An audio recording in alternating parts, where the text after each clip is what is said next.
So imagine you're leaving a restaurant and you see a really nice, expensive car. I mean, turn heads, maybe in London to an extent, it has to be a really nice car to turn heads. But a S65 AMG, yeah, it might get my attention for a little bit in London. And then the Ferrari, the Lamborghini, the Bugatti would definitely take my eye away. But in Zimbabwe, yeah, you're going to get a lot of attention.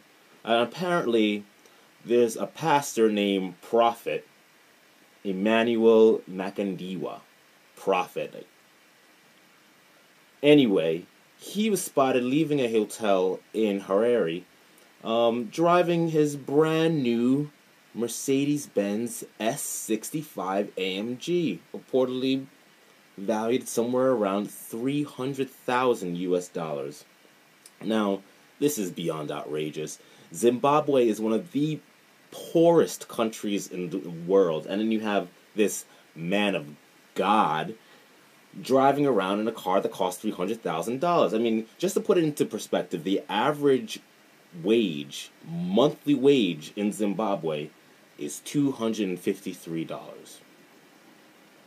$253. And that's only of the 30 or so % of people who are actually employed.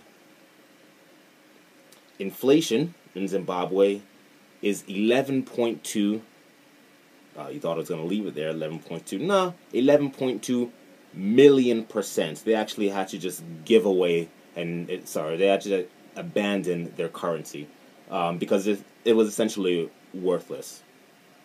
Now, when he was leaving the hotel, you had people, of course, just gathering around the car, because this is going to make a scene in a $300,000 car in one of the poorest countries in the world. This man of God is driving around. And you had a couple of interesting quotes from people who were witnesses. It's the manifestation of blessings from God. I myself go to the Family of God church, but I admire this man. I just wanted to get close to him. This wealth, maybe, some of this wealth might rub off on me. No, you're giving him your wealth. That's why he is rich. What particularly bothered me about this article is that this preacher has such a following that his prophecy is actually taken seriously by people. Nehanda Radio reported saying, on Tuesday, United Family International Church founder Emmanuel Makandiwa predicted bloodshed in the country, and most people took to social media speculating that the prophecy referred to a harsh police response to the MDCT protests. MDCT is led by the former Prime Minister, Changarai, and he is in opposition to the current leader, Robert Mugabe.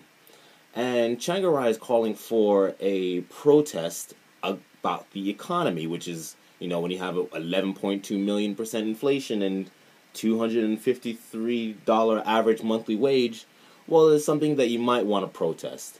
And Changarai is calling for protests.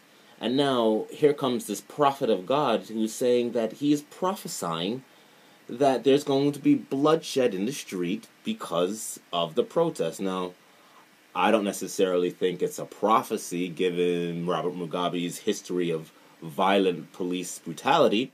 Changarai's spokesman came out with the following statement.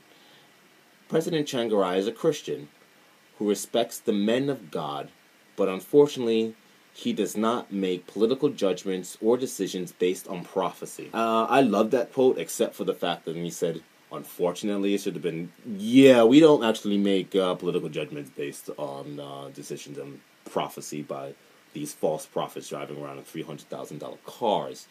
He went on to say, after all, the prophecy might not have anything to do with the MDCT, but could be referring to bloody clashes across the political river. Basically, he's saying, hey, maybe the prophecy is not about us. It could be about Robert Mugabe's own political party. It could be them who is going to have an internal bloody battle after Robert Mugabe dies. That's possible. I mean, Robert Mugabe is actually sort of coaxing his wife into the position, so we shall see how that will turn out. This story had me flip through the Bible. And anybody that knows me knows I am not one of the most religious people, to say the least. So, but this quote, I think, summarizes the whole thing. It comes from James 5, verses 1 through 6.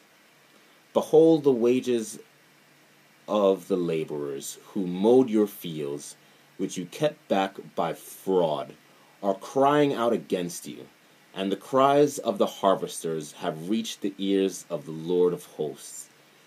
You have lived on the earth in luxury and in self-indulgence. You fattened your heart in a day of slaughter. Word for thought, Prophet Emmanuel Makandiwa. Prophet.